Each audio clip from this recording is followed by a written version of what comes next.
Hello friends, welcome back to my channel Rajesh world. అందరూ ఎలా ఉన్నారండి? బాగున్నారా? నేనైతే చాలా బాగున్నాను. మీరందరూ కూడా బాగున్నారు అని అయితే అనుకుంటున్నాను. ఈ వ్లాగ్ వచ్చేసి బెంగళూరు నుంచి విలేజ్కి వచ్చిన తర్వాత ఫస్ట్ డే వ్లాగ్ అండి. మార్నింగ్ వ్లాగ్ అనమాట. చూసేయండి, నచ్చితే ఒక లైక్ చేయండి అండ్ ఎలా ఉందో కమెంట్ చేయండి. కొత్త వాళ్ళు ఎవరైనా మన ఛానల్ని విజిట్ చేస్తుంటే ప్లీజ్ సబ్స్క్రైబ్ చేయండి. నేను లాస్ట్ వ్లాగ్లో చెప్పాను కదా, జర్నీలో నాకు ఫుల్ వామిటింగ్స్ అయిపోయినాయి అని. ఇంటికి రీచ్ అయ్యేసరికి మిడ్-నైట్ 1 అలా అయిపోయింది. ఆ టైంలో ఏమీ తినలేను కదా, ఇంకా నైట్ అయితే రెస్ట్ తీసుకొని మార్నింగ్ అయితే ఫస్ట్ కొంచెం బ్రేక్ఫాస్ట్ చేద్దాము అని దోశ వేసుకుంటున్నాం. చాలా ఆకలిగా ఉంది. నేను బిఫోర్ డే నైట్ కూడా ఏమీ తినలేదు. ఆఫ్టర్నూన్ తిన్నా, ఈవినింగ్ అయితే ఫుల్ వామిటింగ్స్ అయిపోయినాయి. చాలా నీరసంగా ఉంది నా బాడీ అయితే. నా ఫేస్ చూస్తేనే మీకు అర్థమైపోతుంది, అంత టైర్డ్ అయిపోయాను అనమాట. కొంచెం తిని ఇంకా ఇల్లు క్లీన్ చేసుకుందాము అని ఇంకా ఇల్లు అయితే క్లీన్ చేస్తూ ఉన్నాము. ఇక్కడైతే ఈ కూలర్ మేము ప్యాక్ చేసేసాము. ఎప్పుడో ఒకసారి వస్తాం కదా, డస్ట్ పడిపోతుందని బెడ్షీట్తో మొత్తం పిన్ చేసేసాను అనమాట. ఇంకా అదంతా ఓపెన్ చేస్తున్నారు మా హస్బెండ్ ఇక్కడ. ఫస్ట్ డే అయితే ఎక్కువగా క్లీనింగ్ ఏం చేయలేదండి, జస్ట్ ఊడ్చి తుడిచేసాము. ఇంకా అంతకన్నా ఎక్కువ చేయలేదు, ఎందుకంటే బెంగళూరులో కూడా బయలుదేరే రోజు చాలా ఎక్కువగా వర్క్ అవ్వడం వల్ల బాడీ అంతా టయర్డ్ అయిపోయింది. అందుకని నెక్స్ట్ సెకండ్ డే క్లీనింగ్ చేసుకోవచ్చని జస్ట్ మేము తెచ్చిన లగేజ్ అంతా నీట్గా ఒక రూమ్లో సర్దేసుకున్నాము, బట్టలన్నీ. నేనైతే ఇక్కడ ఇల్లు ఊడ్చి తుడిచేసాను అనమాట. బెడ్షీట్స్ మాత్రం వాష్ చేసేసాము, ఎందుకంటే చాలా మంత్స్ నుంచి అదే బెడ్షీట్ ఉంది కదా, ఎందుకైనా డస్ట్ ఉంటుంది పడుకుంటే మనకి స్కిన్ ఎలర్జీస్ అలా వచ్చేస్తాయి కాబట్టి బెడ్షీట్స్ మాత్రం ఆ రోజే వాష్ చేసేసాము. అంటే తీసి నానబెట్టేశాను బయట. నేను ఇక్కడ ఇదంతా ఊడ్చేసి ఈ ఇల్లంతా ఊడ్చి తుడవడానికి కూడా ఆల్మోస్ట్ ఒక 1 అవర్ పైనే పట్టింది. ఇంకా బూజులు దులపడం అదంతా పెట్టుకున్నాం అనుకోండి, ఇంకా టయర్డ్ అయిపోతాము. ఇంకా మాకు ఫర్దర్గా ప్లాన్స్ చాలా ఉన్నాయి, తిరుపతి ప్లానింగ్ అదంతా ఉంది. ఎక్కువగా ఒకటే రోజు టైర్డ్ అవ్వకుండా ఒక 2-3 డేస్లో ఇల్లంతా క్లీనింగ్ చేసుకోవచ్చు అని స్లోగా చేసుకుంటూ ఉన్నాము. ఇక్కడైతే పూజా మందిర్ చూపిస్తాను చూడండి. పూలన్నీ నల్లగా అయిపోయినాయి, ఎండిపోయి బ్లాక్ అయిపోయినాయి అనమాట. ఈ డ్రై అయిపోయిన ఫ్లవర్స్ అన్నీ ఎప్పటివో చెప్పనా, అక్టోబర్లో మేము దసరాకు వచ్చాము విలేజ్కి. అప్పుడు పూజ చేసాము. అప్పుడు ఒక 5 డేస్ ఏమో వచ్చాము విలేజ్కి, ఇంకంతే. మళ్ళీ ఇప్పుడు సమ్మర్ హాలిడేస్కి అయితే వచ్చేసాము. ఇప్పుడైతే ఎక్కువ డేసే ఉంటామండి మా ఊర్లో. లగేజ్ చూస్తేనే మీకు అర్థమైపోతుంది, 3 బ్యాగ్స్ అనమాట. ఇంకా నా పనులన్నీ అయిపోయినాయి. ఇంకా మనకి ఏమున్నా లేకపోయినా ఫస్ట్ అయితే ఫ్రెష్ అయిపోయిన వెంటనే మనకైతే బట్టలు కావాలి. ఇంకా మా పిల్లలు స్నానం చేయాలి. వాళ్ళకి కొంచెం ఇరిటేషన్గా ఉంది, ఎందుకంటే అక్కడ క్లైమేట్కి ఇక్కడ క్లైమేట్కి చాలా తేడా ఉంది కదా. అక్కడ వేడే లేదు బెంగళూరులో, ఇక్కడ చాలా వేడిగా ఉంది. ఫస్ట్ డే అయితే చాలా టూ మచ్ వేడి అనిపించింది మాకు. ఈ బట్టలన్నీ సర్దేస్తే చాలా ఫ్రీగా ఉండొచ్చు, లేదు అంటే ఒకటి ఒక బ్యాగ్లో ఉంటుంది, ఇంకొక బ్యాగ్లో ఉంటుంది. అసలు దొరకవు మనకి సెట్ వైజ్గా డ్రెస్సెస్ ఏవి. తలనొప్పి వస్తుంది నాకైతే.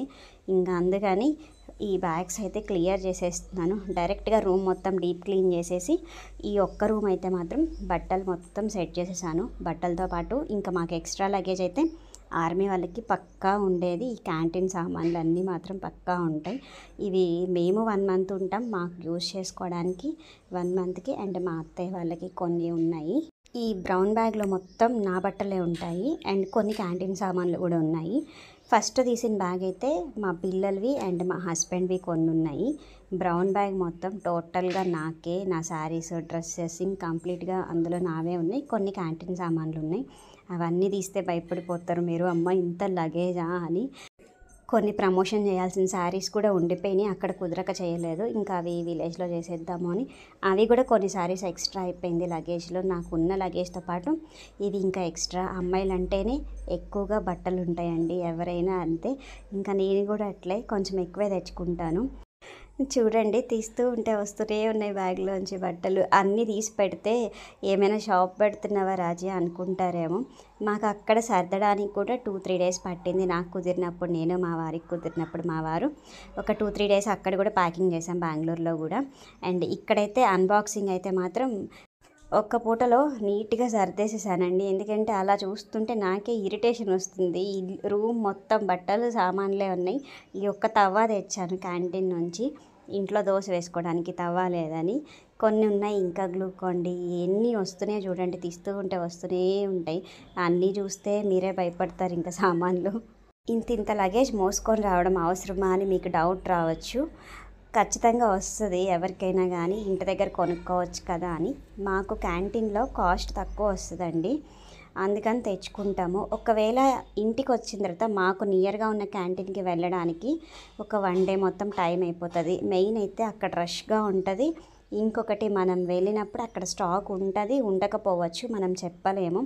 టైమింగ్స్ వేరుగా ఉంటాయి, ప్రతిరోజు క్యాంటీన్ ఓపెన్లో ఉండదు కదా. ఇంకొకటి మేము కడప వెళ్ళాలి, క్యాంటీన్కి వెళ్ళాలి అంటే ఒక 1 డే మొత్తం వేస్ట్ అయిపోతుంది. ఈ ఎండలకి తిరగడం అవసరమా అనిపించేసి మేము అక్కడి నుంచే లగేజ్ అయినా కానీ తీసుకొచ్చుకుంటాము. బట్టలన్నీ సర్దుతూ ఉంటే పిలుపు వచ్చింది, పెళ్ళికొడుకుని చేస్తున్నాం, తాంబూలం తీసుకోండి వచ్చి అంటే ఇంకా నేను మళ్ళీ డ్రెస్ చేంజ్ చేసుకొని వెళ్ళి తాంబూలం తీసుకొని వచ్చాను. అదే చిన్న క్లిప్ యాడ్ చేశాను.